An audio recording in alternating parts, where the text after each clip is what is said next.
Coming to you from the beautiful metaverse. And welcome to Midday with Reverend Don. And thank you for joining me. And we will have a lovely conversation today.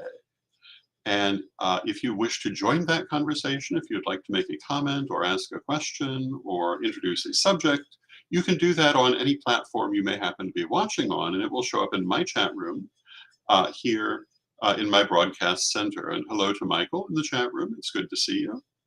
Um, we in theory, do this every day. Some days I'm not available. I was not available yesterday, but generally we're here every day.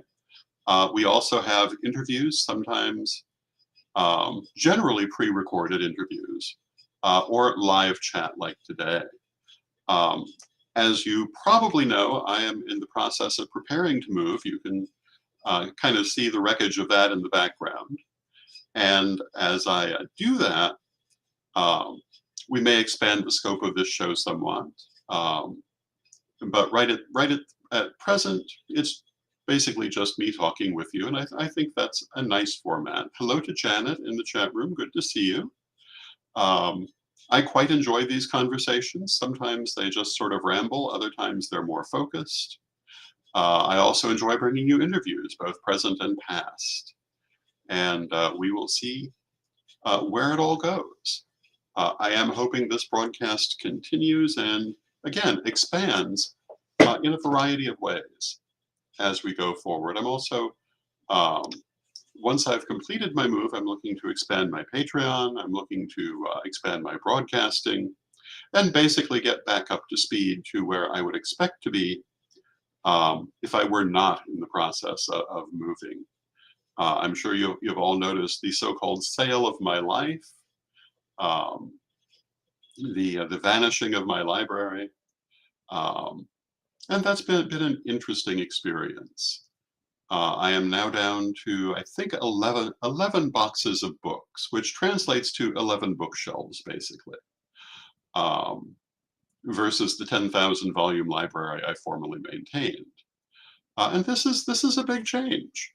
Um, but it really is a change in the world more than just a change in my library. As I was executing this change, as Sir Edward and I were executing this change, one of the thoughts for me was that for the most part, anything I could have found in this massive library, I can now find online. And in fact, was already doing so. For most of the last several years, the library has been mostly a backdrop for filming. There were certain books that had information that I don't think you can easily get online. Certain older books, certain more rare books, and those are among those 11 boxes that are coming with me. But if it wasn't unusual or rare, I really don't know that I need to take it forward. Hello to Mary in the chat room. Good to see you, Mary, and thank you for all the help you've given me. Mary has been a tremendous help in dealing with the library. On Friday, we took 18 boxes of books to Goodwill. So book lovers have had quite the couple of days at Goodwill now. I've also taken several sacks of clothing that no longer fits me. So some larger gentleman has had a lucky day as well. Yesterday, I took 3 sacks of shirts and vests that come nowhere near fitting me now and hopefully will never fit me again. And so it was time for them to go. And Mary says it was fun. Thank you, Mary. And, you know, there's still lots of things being done, but it's been an interesting process. I'm expecting to be settled in my new home around June 9th. So if you are in the Danville area and wish to come and say hello after that, should be fine. Hello to Ravenwolf in the chat room. Good to see you, Ravenwolf. Lots of things happening, lots of things being done, and it's good to have you with me on this this tour. And I'm thinking that during and after the move, depending on how things go, certainly after, I may try to give this a little bit more of the flavor of what's sometimes called a reality show, a little bit more of a look into my actual life rather than simply a presentation. Because my life will be simplified. It will no longer be moving at the pace it once moved, um, or at least I think. Um, and I have every plan to continue writing and teaching and doing artwork. Um, and I think that it will be quite the journey. And I'm glad to have you on it with me. So, what should we talk about today? I think one of the things to talk about is flexibility in life, because this change has required a lot of flexibility on my part that I might not have had a few years ago. One of the things about this change is it's the very tail end of my Saturn return, my second Saturn return. And after the first one, which, like most people's Saturn returns, was rather traumatic because I fought against it, I had resolved that whatever changes Saturn brought me this time, I would accept and go with, and it has made a world of difference. And I wish I'd realized that the first time. What a Saturn return does for you is it puts you where you're supposed to be, and often someplace you didn't realize you were supposed to be. It puts you in that position that your soul wishes to be in, to do the work your soul needs to do. And often we fight against this because we're trying to fight for what our mind wants, as opposed to what our soul wants. And Saturn will put you where the soul wants you to be. So as I go through this simplification of my life, this divestiture of so many things, I'm doing it with that in mind, that this is where I need to be spiritually. It's where I need to be for the next part of my life. And that going with it rather than fighting it is the policy I should pursue, and that's what I have done. As a younger man, I don't know if I could have done that, but I think, I was asked recently, probably on this broadcast, what advice I would have for a younger self. And I think this might be a piece of advice that I would have given my younger self, to be more flexible in this kind of thing. But I became first priest of the Correllian tradition at the age of 15. Part of that involved um, the promise to maintain all of these things for posterity. And all these years I did that, dragging them all over the country, spending thousands of dollars to maintain them, on the premise that they would go down to posterity. But when the time came for my life to end as it was, which it did on February 10th, it turned out posterity was not prepared to accept these things. And with that, I really felt that I had fulfilled my promise. I had brought them through the journey, but the destination was not there. So I asked myself, how do I pass them on when the people that I thought they were for are not prepared to take them? And I've passed them on, I think, to the people who truly wanted them, the people who will appreciate them. Particularly my mother's jewelry has gone to people who will appreciate it. In some cases, they'll wear it, which will give me great joy. And sometimes they will place it on their ancestor altars, which will also give me great joy. And I'm sure the ancestors as well. The fact that it's in people's hands as opposed to in boxes, I think is wonderful. Hello to Bradley in the chat room. Good to see you, Bradley. It's not what I expected to happen, and that's the important point. Sometimes what we expect is not the thing that needs to happen. And the more we go with it, the less we struggle. Or at least that's what it seems to me and what I'm experiencing in this great releasing.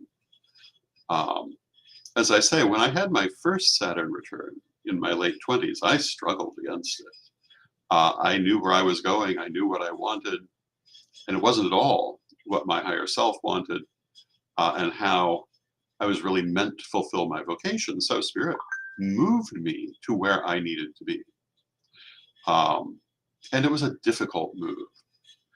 This could have been a very difficult move, this second Saturn return, but it has been somewhat I won't say it has not been difficult because I've gone with it. And Ravenwolf asks, do you find that you have a stronger bond with spirit forms after these changes? And yes, I think yes, although whether it's because of these changes or because of the experience on February 10th, I don't know which is the chicken and which is the egg.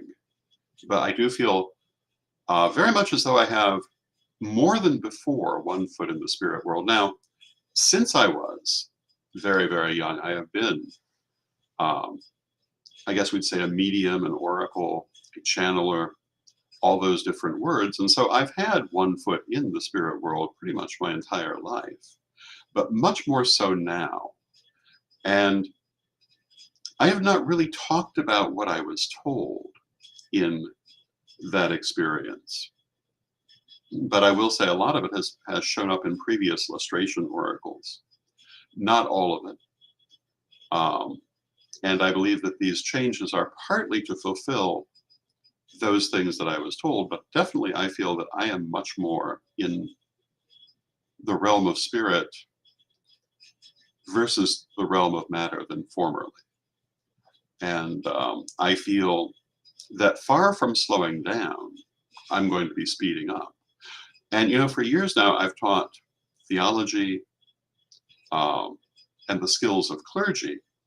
And I feel that I'm going to be teaching now much more the hands-on skills of the psychic and magical arts, and probably more widely than before.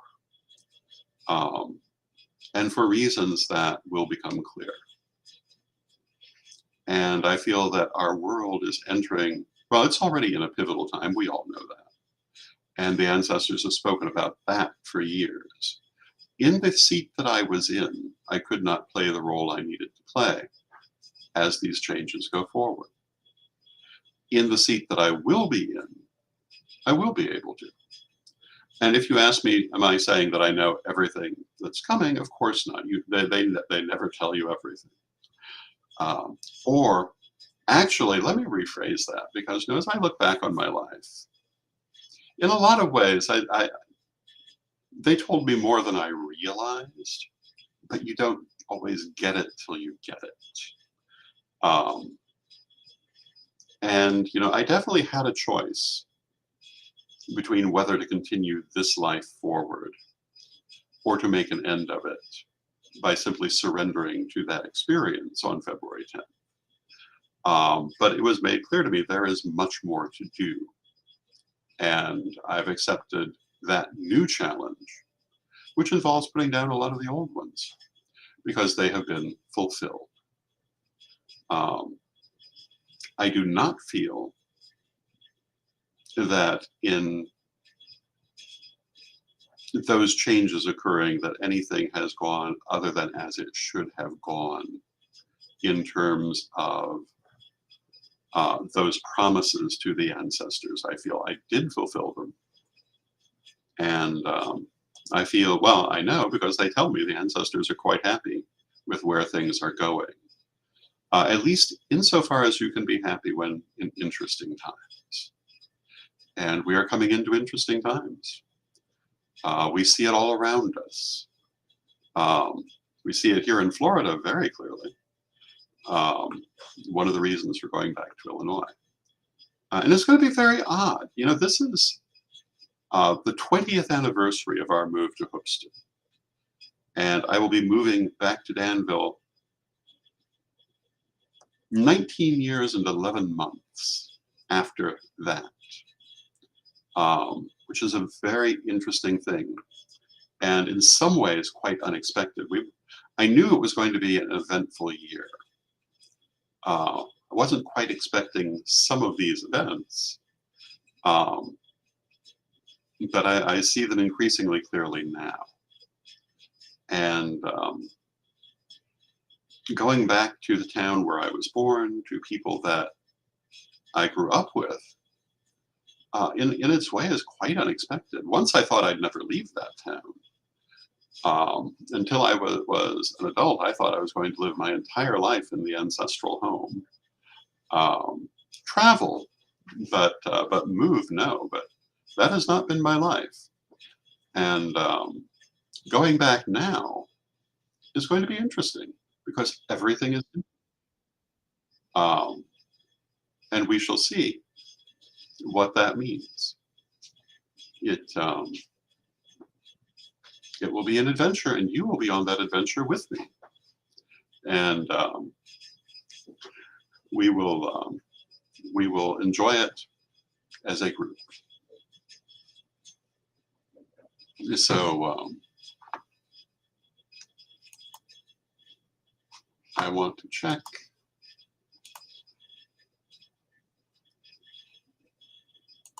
And does anyone have any comments or questions going forward?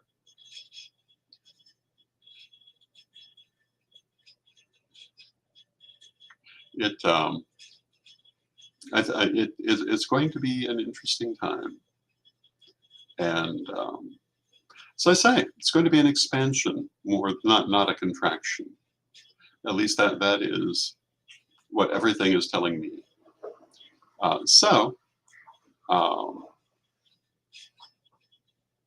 I feel like I'm going to go back to focusing on my work as a psychic to a large extent. You know, I was a psychic for years and years and years, professionally, starting at an early age. In fact, one of the things I found, we'll probably post after the move, was my very first appearance in the newspaper as a psychic, or in a spiritual context from 1980 something. And it is very interesting to look back on that. And Ravenwolf says in the chat room, in the morning rune stream, we talked about fate and destiny. And I think it is very interesting as it mirrors what the reading was hours before you went on. And yes, that is very interesting. But, you know, synchronicity, it's one of those things that shows you that you are where you should be. Mary says, I'm very excited for the continuing window into your life. And that window is going to get larger. All my life, I've been a fairly private person, and I'm looking at, I guess, being less so. So expect more from me. And Anna says, yay, I'm a professional psychic and can't wait to hear more. And, you know, I think there's going to be a lot that I will be saying and teaching, doing, about the world of professional psychics. And, you know, I've often talked on this and other programs about what that life is like. And, you know, it's a constant hustle. Like really any self-employed situation. You're always mindful of what you're doing next. And there are so many aspects of it you might not think of. We've talked about how to deal, for example, with reading at a nightclub or a party where guests may be intoxicated. What does that do to a reading? And it does present challenges of its own, particularly depending on the reader, because you may find that an intoxicated client may make you feel intoxicated as well, because, of course, you're feeling their energy. We've talked about difficult questions. How do you deal with them? Difficult situations. How do you deal with them? And the simply annoying situations. But, you know, you also have to remember it's not necessarily the person's fault if they ask a question that makes your eyes roll back into your head, because they may never have experienced an actual psychic before. You know, one of the things that I remember as being very difficult in this way were teenagers asking when they would die. This is not a question easily answered in the first place. Generally not a question someone of that age is well advised to ask anyway, because so much can change. And really, for me, if I'm asked that question, in most circumstances, my answer will be to explain just how changeable it can be, what the variables are. Um, and then if there appears to be an answer that is likely, I'll give it in that context. But I would never say with a question like that, well, this must happen at this point. And the proof of that is myself. Because again, um, a reader could easily have told me, if I let people read for me, that I would die in February of 2023. And I did in a way. But here I am. So you have to be careful with that question. The other thing you have to remember, so many things you have to remember as a professional psychic, is that if a person has faith in their readings, sometimes they will make it come true even if you were not correct. And so with questions like that, you want to be careful. Um, and Peta from New Zealand says, hello, Peta. It's good to see you. Um, and again, so many interesting things about being a professional psychic. And, you know, in the world of the professional psychic, appearance is so important. And throughout my life, I put a heavy focus on appearance. And I think that was part of the reason. My upbringing was part of the reason. The fact that my mother left 400 pieces of jewelry should tell you that she was a person who put a lot of emphasis on appearance. Most of my family did. And so it's not surprising that I've spent my life that way. And this was only reinforced by my time as a professional psychic. And let me tell you, last night in my chat room on Patreon, we were talking about the world of the commercial artist, which I was also trained to be, and how, as a commercial artist, the first thing you learned was that you have only a few seconds to get someone's attention, and that this must be your first priority. And I've tried to follow that in all of the art and writing I have done, insofar as I can, and not always successfully, but I've never forgotten that. And this is also true as a professional psychic.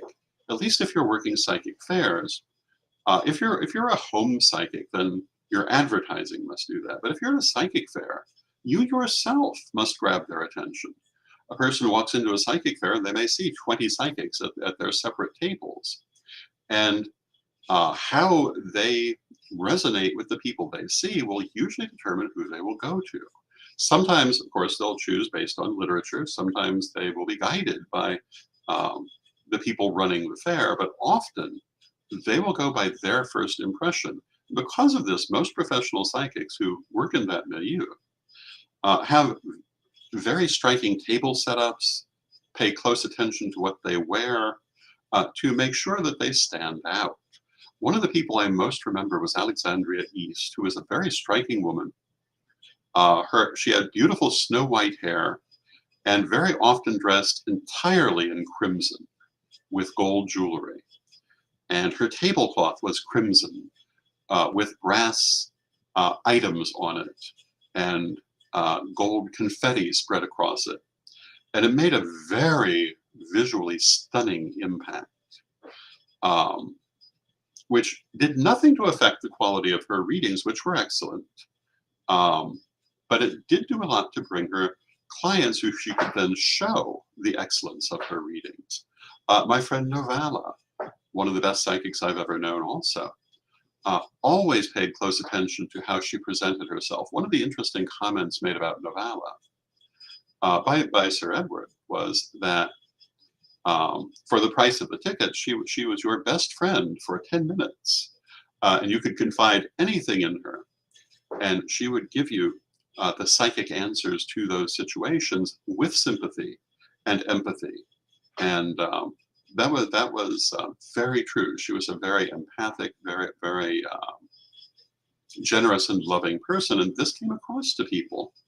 And she was also a very glamorous person in how she presented herself as a reader. Rosemary Fletcher, who for a while, she, Novala, and I were the three musketeers of the fair circuit. Rosemary, who is, I think, hands down the best reader I have ever known, who could read virtually anything, came into the fair circuit as a button-down, conservatively dressed person with a corporate background. And she had to learn to dress exotically for the fair. Um, but what she often did, she had fairly quirky clothing that she would wear to the fair, but it was her table, not her clothing, that caught people's attention. She made sure it had interesting items, all the different things she could read. She was primarily a palmist, but she also read cards, and you name it, she could and would do it. Another prominent person at that fair circuit was Robin Lochurko, who was known for her very, I don't know if you would call it a punk rock look, but it was a very edgy look, very glamorous. Often changed her hair color from one day to the next. And also one of those readers who could read almost anything, one of the best readers I've ever known. Amazing woman. But as professional psychics, that issue of getting people's attention while you might be reading for someone else and could not actually do anything was an issue that you might not think about until you've been there. And this is one of the things that, having this background, I have to teach the things you don't think about. Another very important thing that I was taught very early, in addition to things like don't cross your legs under the table because it will stop the energy from moving. When you're reading, you want to keep your feet more or less flat on the ground, because you will block if you cross. I've always found that to be effective, and obviously, when the situation arises that you do want to block the energy, that's one way to do it, in a physical way. Now, of course, there are also variations on this. I'm speaking generally. The other thing, though, is I was taught very early that whoever comes to you as a reader is meant to come to you as that reader and to get the experience that Spirit has arranged for them.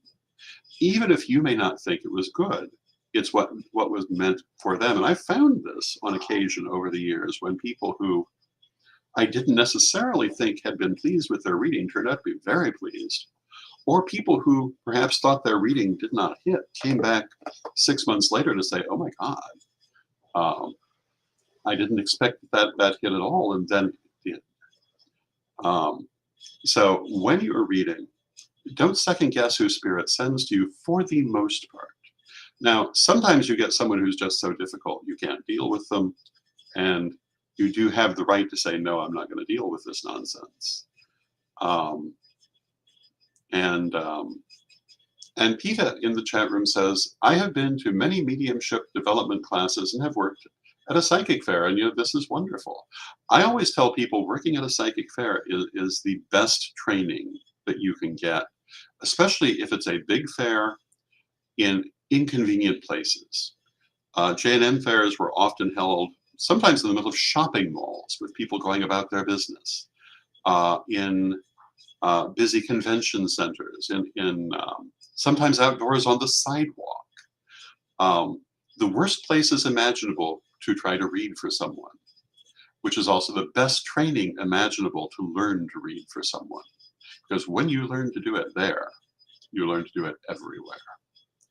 Because, it was really, we used to call ourselves trench psychics because we were working under those adverse circumstances, which gave us the skill to then work under any circumstances imaginable. And I can't recommend that too much. And with that, I see that we've come to the end of our half hour. I want to thank you for joining me, and continue to watch my adventures. I hope they certainly are going to continue. And watch as my office clears out, and we will go forward together. And let us, as we do each day, close with a prayer. And I want to thank you for joining me. And well, here we go. Divine Mother Goddess, Divine Father God, beloved ancestors, we ask you to help us to adjust to those changes that come to us and to make them into positive experiences. Help us to always see the opportunity and not the crisis, to see the growth that can come from the experience and to embrace that. Help us as we go forward to draw into our lives those things that make us richer emotionally, spiritually, and financially. Help us to have the fullest, most enjoyable lives that we can. And beloved Mother Goddess, beloved Father God, beloved ancestors, we thank you with great love and with respect. And may you be blessed now and always. And I thank you with much love. I love meeting you here every day. I love all of you, and I love going forward with you. And until next time, may you blessed be.